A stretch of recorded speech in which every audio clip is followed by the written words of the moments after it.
Hello YouTube, it's your old pal Tommy here, and today we are taking a peek at some of Battleborn's delightfully unhinged cast of characters.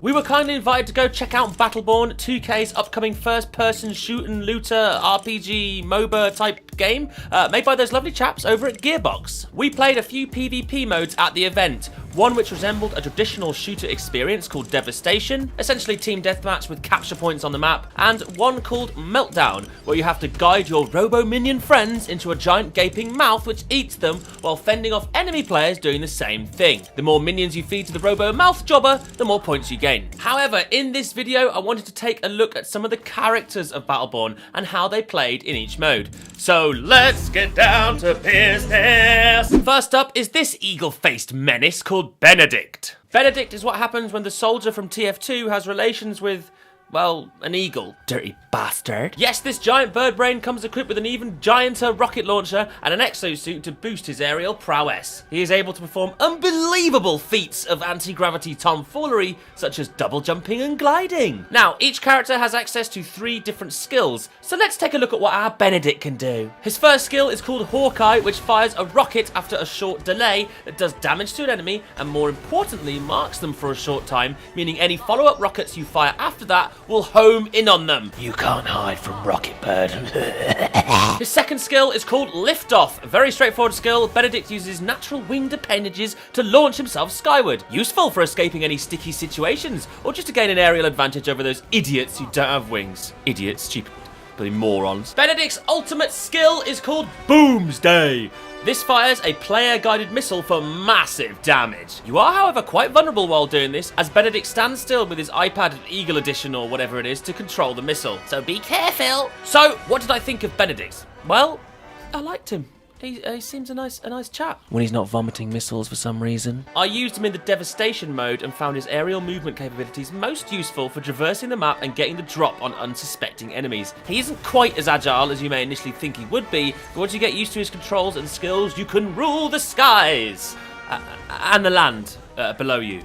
With missiles. Next up, let's take a look at a massive fat dwarf bloke with a hefty axe by the name of Boulder. Boulder is your classic lumbering dwarf character, complete with northern accent and oversized weaponry. A melee brawler, Boulder favours his trusty runic axe to carve up enemies into more manageable portions, but also sports a nifty shield to block enemy attacks and improve his HP regeneration in the midst of combat. On top of that, Boulder can become enraged by killing enemies, giving him a temporary boost to his attack speed and toughness. That's the Dwarven way. Boulder's first skill is called Boulder Dash, which allows Boulder to launch his mass forward to engage in glorious melee with the target whilst dealing damage and stunning your enemy, allowing you to begin mashing them up me. His next skill is called Axe Toss, and no points for guessing what this cleverly named skill does. Yes, indeed, you toss your axe at an enemy in an attempt to splice them silly. Good for picking off more agile characters trying to escape your Dwarven wrath, but beware, you must go and reclaim your axe manually once tossed. Don't tell the elf. On to Boulder's ultimate skill, Runes of Power! Boulder gets all magical up in here and gives himself a mighty buff which augments his abilities and skills. His first skill gets increased slam power and damage over time. His second skill gets changed so his axe detonates upon impact, dealing damage around it, and Boulder himself gets generally more damagey and regenerating.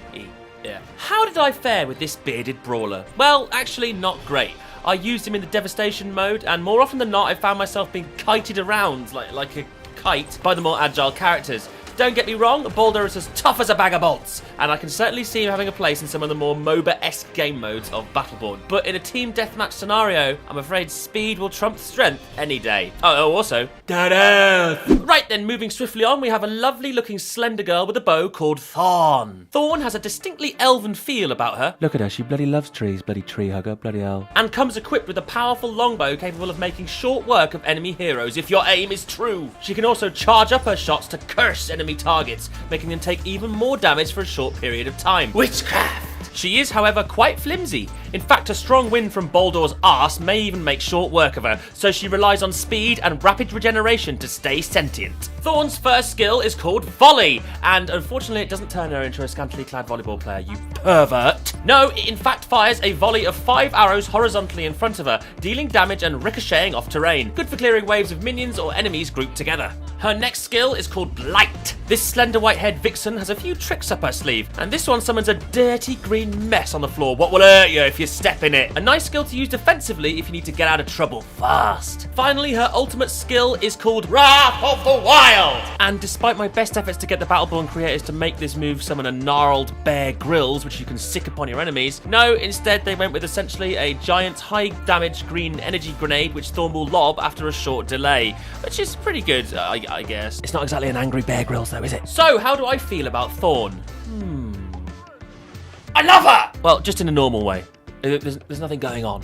Yet. Yes, I found her to be an incredibly powerful character who was effective at both clearing minion waves with her AoE damage moves and sniping enemy players with her high damage charged bow shots. As her stats suggest, she is a bit of a glass cannon, but with a bit of map awareness, you can wreak havoc with this silver-haired devil and make your enemies wish they'd never set foot on whichever mad planet you're fighting over. Marvellous. The last character I got to try in PvP was a punky girl with some funky weapons.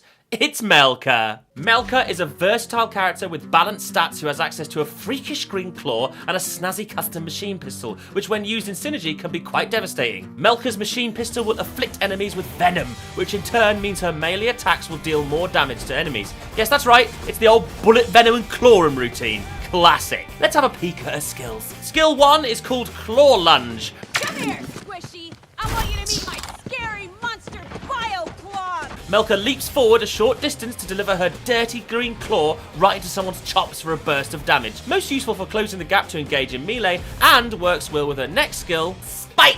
Melchor slams the ground with energy and launches herself into the air, dealing AoE damage and looking glorious in the process. Using this straight after your first skill will net you some good burst damage and allow you to follow up with some ranged machine pistol goodness. On to Melchor's ultimate skill, which is called Blade Launcher, a 3-shot range attack which sends envenomed blades at a target, causing them to not only be immediately impaled, but also makes them really reevaluate their life goals and think about whether this crazy war is worth being eviscerated by a flying green blade covered in poison. Now, what do I think about Melchor? Is she the poison running through my veins, or is she like the bite of a vicious cobra? I've no idea what either of those mean. But I enjoyed playing Melchor. She definitely feels like more of a balanced character, capable of filling a few different roles for your team. At her core, she is a damage dealer, but she's fast enough to be a hit-and-run style assassin, and has a good set of abilities for dealing with waves of those pesky minions. Rock on, Melchor, you lovely poisonous slag. So that's it for this video. Those are the characters that I got to grips with in my time playing the Battleborn PvP. But fear not! If you want some more rundowns of Battleborn's colourful cast, then head over to Bong's character impressions video right here. Like now.